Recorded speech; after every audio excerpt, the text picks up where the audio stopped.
Muito bem, doutor Eduardo Rolo conosco aqui nos estúdios da Auriverde. Hoje nós vamos falar dos mitos e verdades sobre a odontologia do sono. Fala, doutor Eduardo Rolo, seja bem-vindo, boa tarde para o senhor. Boa tarde, Léo, muito obrigado mais uma vez pelo convite. Muito bem, ô doutor, tirando algumas dúvidas, né, sobre mitos e verdades, eu gostaria de fazer a primeira pergunta ou desmistificar esse primeiro tema. O aparelho ortodôntico, ele resolve sozinho qualquer problema de ATM?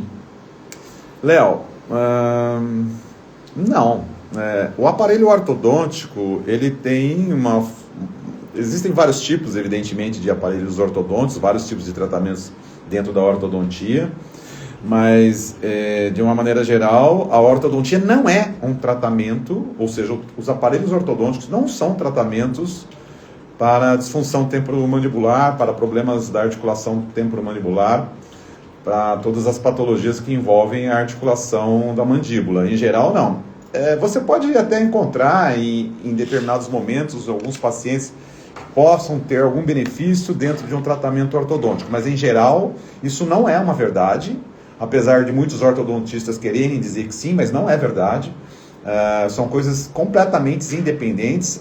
O tratamento ortodôntico ele pode até fazer parte, dependendo do estágio crânio-facial em que essa pessoa se encontra, se já tem o seu desenvolvimento ou não, se muitas alterações oclusais estão presentes na boca dessa pessoa. Aí, evidentemente que a ortodontia é um excelente tratamento e pode fazer parte, mas ele não é um tratamento primário, jamais para disfunção temporomandibular, para ATM, porque as coisas não são bem assim.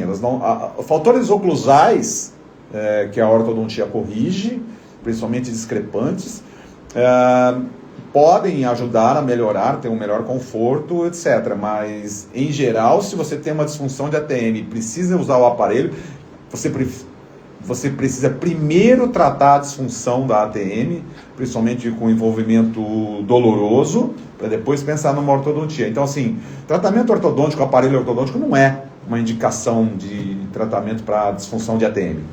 Agora, a dor na ATM, ela sempre tem relação com o dente torto ou não? Então, é a mesma história, né? Veja, ela não sempre tem relação com o dente torto, mas ela pode ter uma relação com trauma de oclusão. O que é o trauma de oclusão? Evidente que dentes tortos dentro da oclusão, dentro da boca toda, pode provocar o trauma oclusal. Mas às vezes não é só o dente tão torto, assim, tão desalinhado e perceptível. Por quê? Porque o trauma de oclusão significa pancada, significa força. Então, quando a oclusão ocorre, ou seja, quando os dentes se contatam pelo mecanismo neuromuscular, você gera o contato dental e com isso você gera uma força. Essas forças oclusais é o que a gente chama de mordida, né? Quando a força está excessiva, então você tem uma força muito grande, você está mordendo com uma força muito grande, pode ser localizada num dente só, mas pode ser generalizada na boca toda, o que forma o trauma oclusal generalizado não localizado, né? Então, é importante a gente lembrar o seguinte: força é um vetor, fisicamente falando. Então, a força, ela tem, por exemplo, um módulo de quanto ela vale. Um exemplo, a pessoa morde com 50 kg força. Se tiver muito forte a mordida, pode passar para 200, 300 kg força, ou seja, aumenta muito a força de contato oclusal.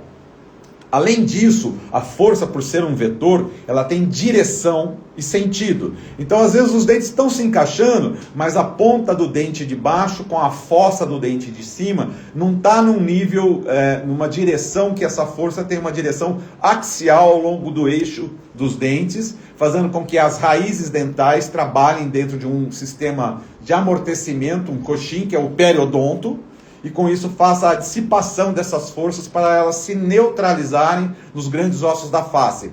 Por exemplo, maxila e mandíbula. Bom, se essa direção ela tem uma direção oblíqua, um contato dental está desviado lateralmente, mesmo que a força não seja tão forte, o fato de ser um contato lateral isso vai provocar forças e alavancas de terceiro grau, por exemplo.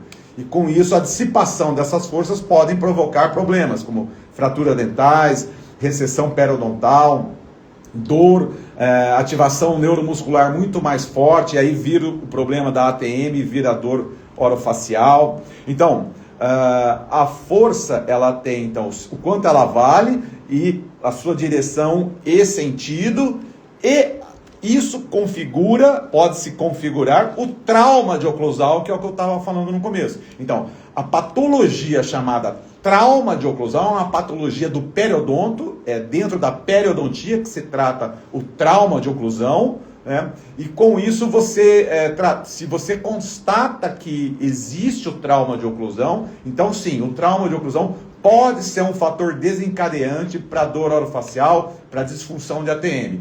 Além disso tudo, existe uma outra condição da força, que é a frequência. Então, a frequência com que se contata os dentes pode ser caracterizada por um hábito anormal, além da função, chamado hábito parafuncional, que é o bruxismo do sono, por exemplo. Então, além do bruxismo do sono, que é um hábito parafuncional, que você range ou toca os dentes com muito mais tempo do que deveria ser o normal, você ainda pode fazer isso dentro de uma situação chamada trauma de oclusão. Sim. Deu para entender? Sim. Então são coisas separadas.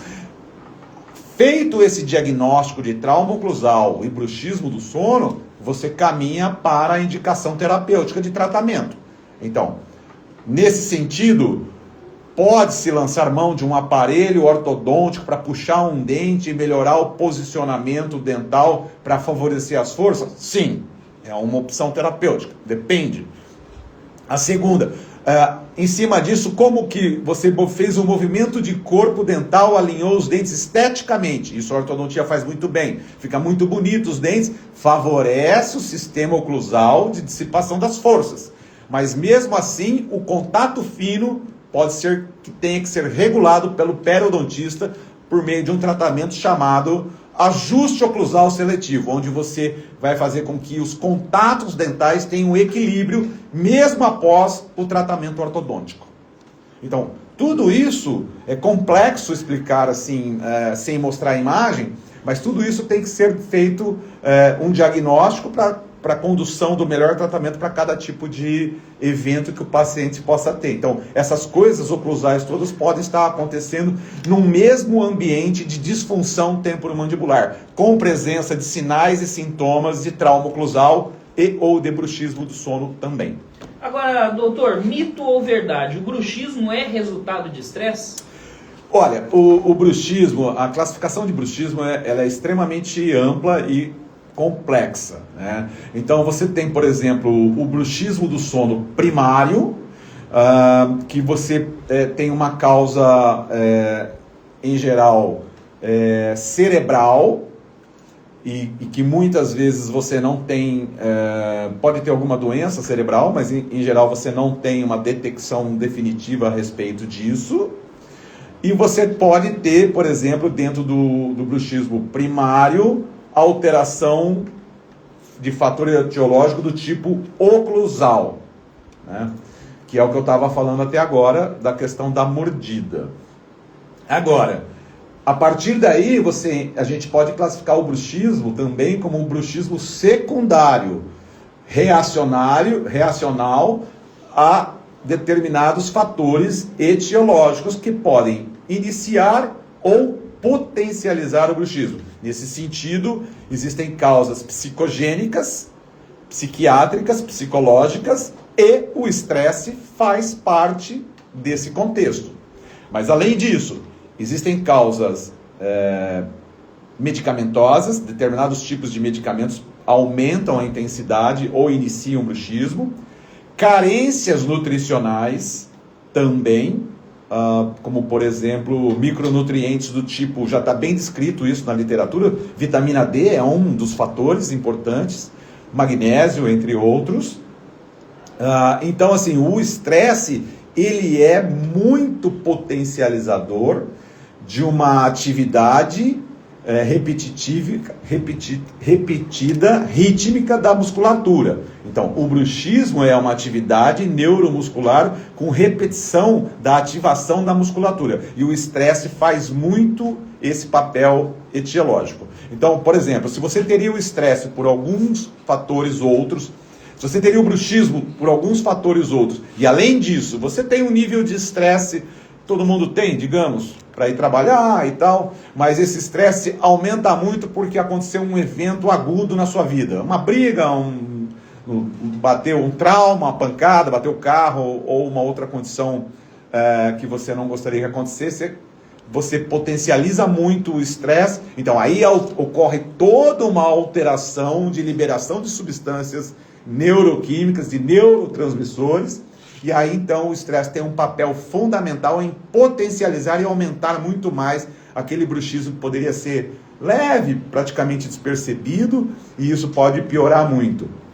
Por quê? Por exemplo, a gente sabe que o estresse ele altera o balanço do cortisol, da liberação do hormônio do estresse chamado cortisol, uma das explicações. Existem outras explicações, como alterações na produção de serotonina e dopamina, e aí vem causas nutricionais, onde alterações do eixo boca, intestino, cérebro vão provocar, então, um fator etiológico importante na gênese, na patogênese do bruxismo. Agora, doutor, suplementos para ATM resolvem o problema sem precisar de tratamento odontológico ou não? Em geral, não. Porque assim, suplementos para ATM já faz parte de um complemento suplementar, acessório para tratamento de disfunção da ATM, dependendo do tipo da disfunção.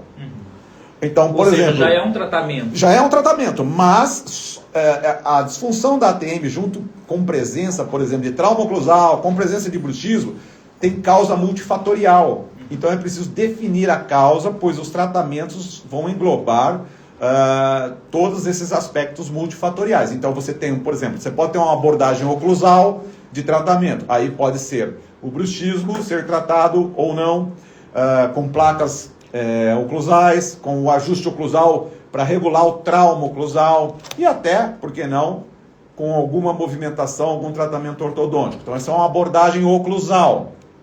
Existe a abordagem farmacoterápica. Então, por exemplo, eu uso medicamentos convencionais, da farmacoterapia convencional, dependendo da situação de dor e de trauma e de disfunção da ATM, de forma aguda, por 2 dias, 3 dias, 4 dias, 5 dias. Depois a gente pode mudar essa medicação para uma medicação de controle mais crônico, de 3 meses, 6 meses. E aí você pode alterar essa medicação para procedimentos mais longos, de médio para longo prazo, daí já é uma outra medicação. Nesse sentido, a suplementação vai começar a entrar, porque suplementação que funciona em menos de 3 meses é muito difícil, né? Então, a suplementação ela vai fazer parte a partir de 3, 6 meses para obter resultado. Por exemplo, se você tem um desarranjo interno da ATM, provocando um desgaste e envelhecimento precoce da ATM, por exemplo, até uma artrose. Então, existem suplementos importantes que a literatura vem mostrando. E não adianta as pessoas acharem, é pozinho. Sim, é pozinho, mas com evidência científica. Então, existe suplementação de colágeno, não vai escapar de suplementação com micronutrientes do tipo vitamina D, magnésio, entre outros. E, dependendo da situação, do desarranjo e da disfunção da ATM, ainda tem também a abordagem intraarticular, que é um tratamento que eu realizo já há mais de 20 anos, com uma taxa de sucesso muito boa, que é a chamada viscosupplementação da ATM, onde a gente tem 2 técnicas ou 3 técnicas, mas basicamente a gente vai fazer uma viscosupplementação com ácido hialurônico, que não é esse da estética, é outra coisa, é outro peso molecular, mas a gente injeta dentro da articulação esse tipo de substância que ele tem a função de promover a relubrificação de uma articulação que está em grau de degenerativo já, indo para uma artrose, osteoartrite, por exemplo. Então, isso é feito dentro do consultório com a ATM anestesiada, faz parte também do bloco terapêutico da disfunção de ATM. E, além disso, a gente precisa entender se esse paciente tem outras patologias relacionadas que estão provocando a situação, como, por exemplo, determinados distúrbios do sono. Então, tudo isso é muito difícil a gente ter um bloco único de tratamento sem individualizar, sem personalizar o problema, o diagnóstico preciso para melhor conduta terapêutica para cada pessoa. Usar o aparelho para dormir, doutor, ele é desconfortável e atrapalha o sono ou não? Então, depende do tipo de aparelho que nós estamos falando. Eu vou puxar a brasa para a minha sardinha, que é o aparelho intraoral para tratamento de ronco e apneia do sono. Né? Porque, em geral, na ortodontia, o aparelho é fixo, pode ser móvel, é sempre diferente a questão. Por quê? Porque o aparelho intraoral para ronco e apneia do sono, a partir do momento que ele provoca uma ativação da via aérea orofaringiana, onde ocorre o ronco e a apneia do sono, e você passa a eliminar a queda da saturação do oxigênio sanguíneo, passa a eliminar a fragmentação do sono, passa a eliminar o ronco e a apneia do sono, e você começa a dormir bem, o aparelho se torna favorável e confortável. Entendi. Doutor Eduardo Rolo conosco aqui nos estúdios. Doutor, quem quiser encontrá-lo através das redes sociais, como devem fazer? É o Instagram, @dr.eduardorolo, com 2 L's, e esses vídeos também se encontram, essas mesmas entrevistas nossas, Léo, se encontram no YouTube pelo trabalho da nossa Gabi. Gabizinha sempre profissional. Ela que faz lá pra mim isso aí. Valeu, doutor, um abraço, até a semana que vem. Eu que agradeço, Léo, obrigado.